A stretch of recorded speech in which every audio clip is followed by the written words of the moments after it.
a lot of times we have programs that are running in our minds that have been embedded there by repetition as we were growing up. Yes. You know, we were told things like, I always say sometimes when you see a child learning to walk and all of that, sometimes we hail them, we encourage them, we're excited.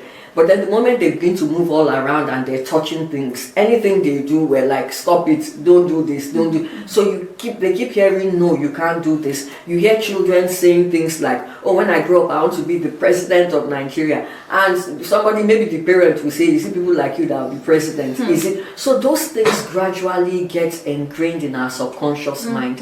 And with that, because the subconscious mind controls 95% of what we do, it's even when you think that you are wanting to do well, there's something inside of you saying, I'm not worthy, I can't do it, and all of that. So we're going to deal with some of those limiting beliefs. So it's simply a vision to see women break systemic barriers, limiting beliefs. Your knowledge can be turned into income. So we're going to be talking about growing your money through wisdom. Wisdom isn't just about strategy. It's about sensitivity to the spirit.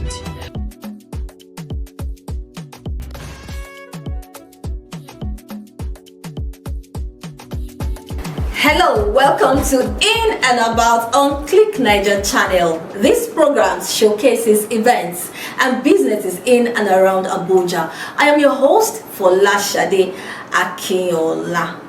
And on today's show, I have a guest in the studio who is here to speak to us about the upcoming iRise Women Conference 2025, holding on Saturday 11th October at 9 a.m. here in the city of Abuja. My guest is the convener of iRise Women Conference, and I want to say a big welcome to Mrs. Halima Oyelade.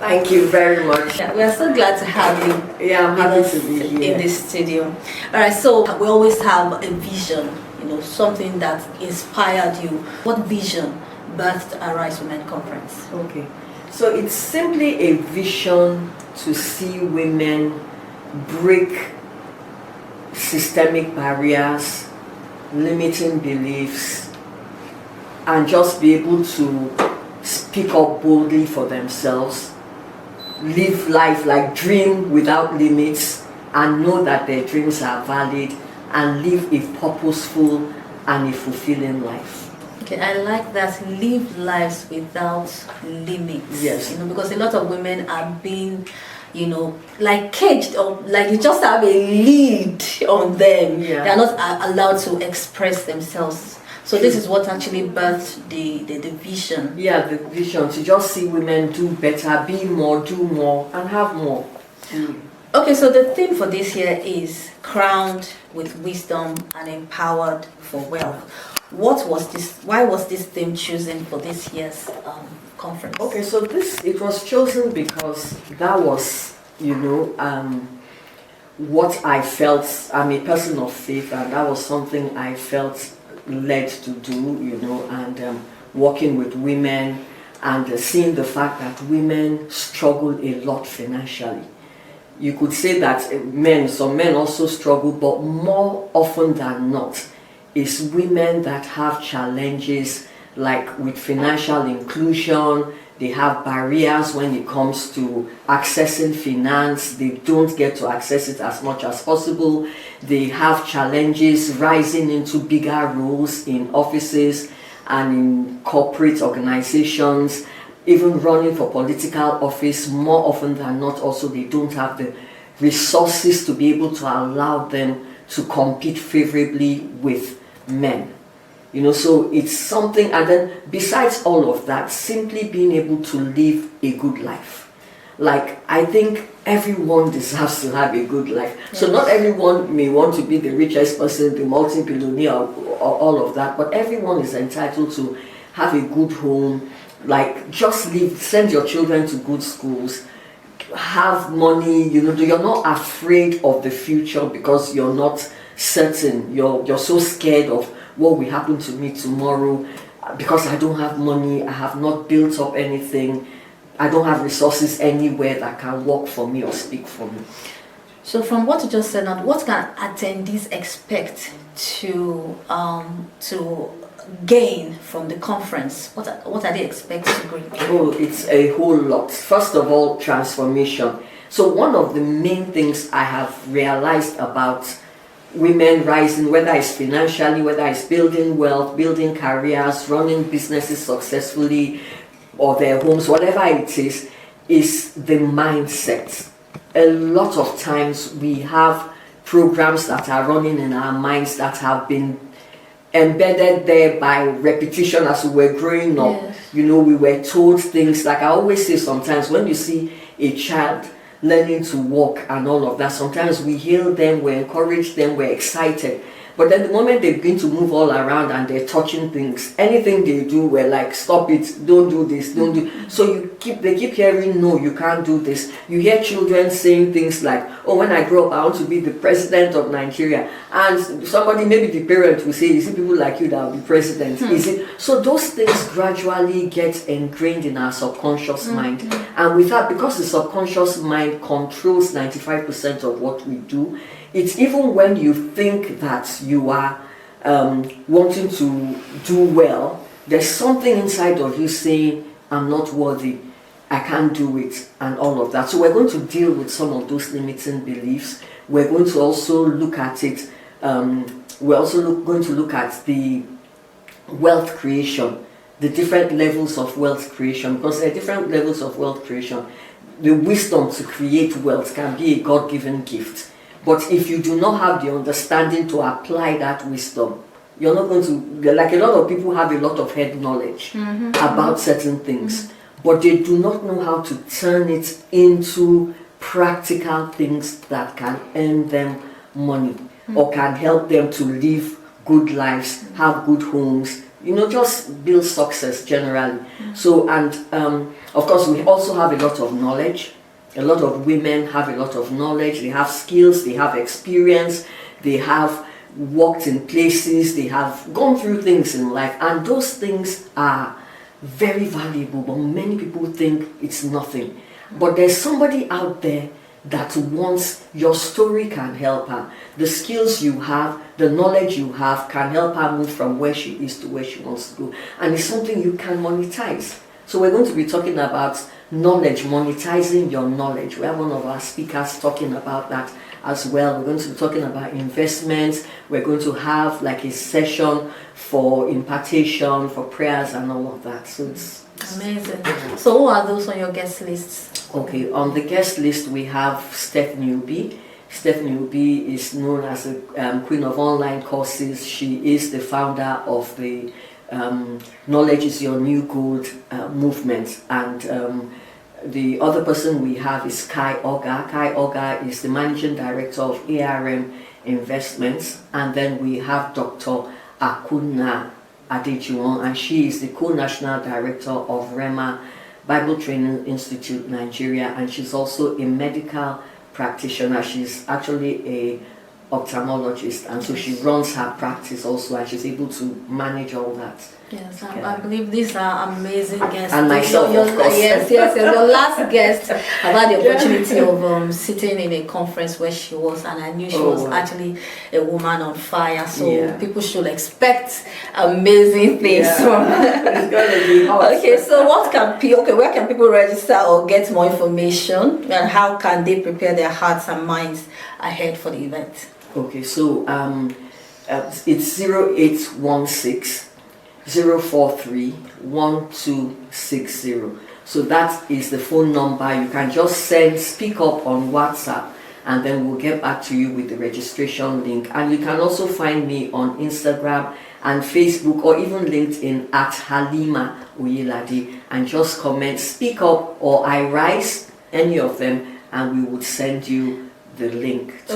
Okay, and then where can they find you on your social media? On my social media is at Halima Oyelade on Instagram, on Facebook, and on LinkedIn.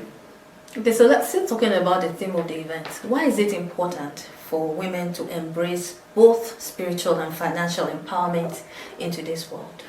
Okay, because the truth is that, you know, we were created by God for a purpose. And usually when you find your purpose, it helps you, that is what helps you to create wealth, because you are wired, for instance, you have a phone, you have whatever, a microphone, it's the whoever made it or created it, put in it everything it needs to function as a phone or a microphone. So the same way God created each of us and put certain skills and talents, and that's why we're all different. And I always say different doesn't mean less than or more than. It simply means I'm unique. It simply means I'm wired differently, because my calling and what I am expected to deliver to this world, the value I have to add, is different from the next person. But you see, if I'm now living out of that purpose, I will be struggling trying to be who I'm not.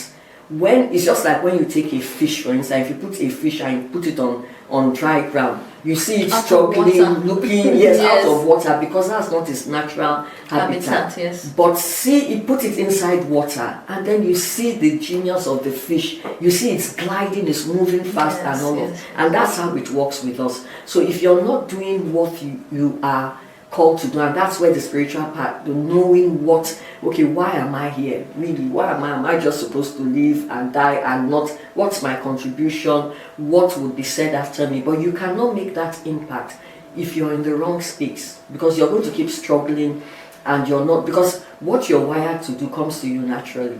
Even though talent is not enough, you need to also hone your talent, you need to work hard, and you need to develop that talent and all of that. So that's where the two come into play. So when you understand your purpose, you can now begin to build on it and begin to nurture your strengths so that you can show up more powerfully.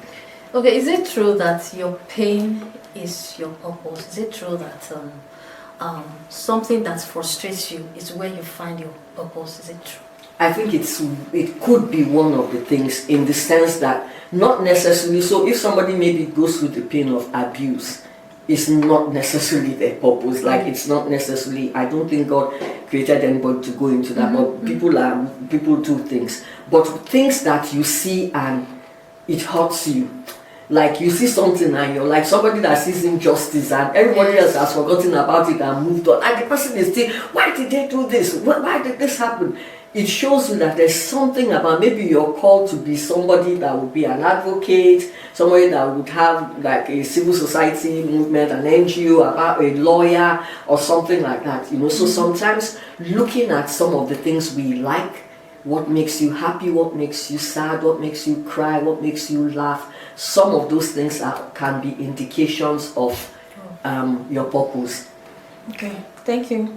So, can you share a story or testimony from past conferences that shows the kind of transformation these particular events will bring? I run programs, for instance, my Speak Up and Stand Out online course, where I help senior level female professionals learn to speak up confidently, who struggle. These are people that struggle with self-doubt, with speaking confidently, with public speaking. So I help them, you know, develop the confidence to speak up at meetings and make presentations, and, you know, position themselves in such a way they can slide into leadership roles easily and have that executive presence that qualifies them to be in that boardroom or in that decision-making space.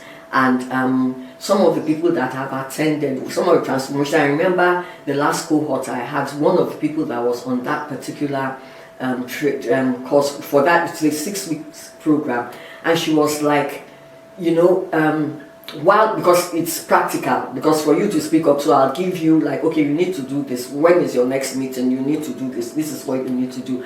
And she was like, she never used to speak, and then she now began to speak up. And as she did that, she was building confidence. And she said, when we were having the last session, she was like, now when they have meetings and she doesn't say anything, her boss will say, before they close the meeting, I want to hear from her. Yes, because she has learned how to speak and how to make valuable contributions. You know, and I've seen other people too. I have the career maximizer. I've worked with young people who are doing very well now. Like I remember a particular young man that said, when I met you, I was a confused 29-year-old man. Now he's married, he's doing well, he has his job, runs his business, and And I always say this, that results don't lie. It's either you have them or you don't have them. So it's very important to me that people have results. So is the conference open to all women, regardless of their background, their current life stage? Is it open to all women? Okay, so I'll say this. Specifically, it's open for professionals and for business women and for people that are aspiring leaders. Maybe they're working, they run a business and all of that. And even if they do not, they can, because we also believe in helping people start up. So if you're a woman and you have a dream, yes, if you're a woman that believes that you're worthy of investing the time in yourself to build yourself into a better version of you, then this program is for you. If you're a woman that also believes that everything that you learn, you're going to be able to take it and put it to use, then this program is for you. Because it's not, a lot of times people attend conferences, and when statistics show us that most of the people that attend conferences don't go back, they go away with a lot of knowledge. And what we try to do in my programs, what I try to do is to ensure that whatever people are learning are very practical. You can leave the room that day and start working on things very specifically that can change your life. But the truth is that you have to do the work. When you're taught everything, you're given everything, you have to do the work. You have to make that decision to be disciplined. So if you're that woman, yes. I believe there is a difference between something that will just inspire you, for it's just like a short-term inspiration. So you mentioned transforming generations, right? So I want to know, how does this conference address long-term impact? That I go out of this conference and there's something that affected me, and so much that it has a long-term impact effect on me. It's one, the quality of the people that we have that will be speaking, the way they're going to be speaking, what they're going to be sharing are things that are going to inspire, are things that are going to empower. It's going to go beyond just motivation. You're getting excited, you're shouting, and then when you leave, you don't even remember and all of that. And another thing I'm doing, the iRise movement is not just a one-off conference. So every year we're going to have the big conference like we're about to do, but after that, in between the year, we're going to now come up with smaller meetings where we have things where work with women, like a form of discipleship, yes, something like that. Yeah, we already even have a group. So if you want to join, and you can let me know, we send you the link, and and if you feel you should be on part of that platform, you can join that platform. So consistently, there are things that will be shared on that platform that you can learn from. You can put in things. You have access to me. I'm on that platform. You have questions to ask. So we help each other. Because one of the things we're trying to do also is to build community. A community of people that are like-minded, that believe the same thing, that believe that I'm a woman and I'm special and I have something to offer. I deserve living a good life, and I want to live a good life. I'm going to dream without limits, and I'm going to live purposely. I'm going to rise boldly. And so we have those kind of programs in between, like building up to the main conference. Okay, you are watching In and About, a program that showcases businesses and events on Click Niger channel, and I have with me the convener of the iRise Women Conference to give us the information on how to register for the event, this year's conference. You can just send a message, iRise or Speak Up, on Instagram at Halima Oyelade, or Facebook or LinkedIn, all at Halima Oyelade. Just send the message iRise or Speak Up, and we'll send you the link to register. 11th of October, 9 a.m. Once you register, you get the venue and you get the venue. Yes. Thank you so much. So this is where I save my BYE. I am Folashade Akunna, your host, saying thank you for joining us today, and join us next week for another interesting edition of the show.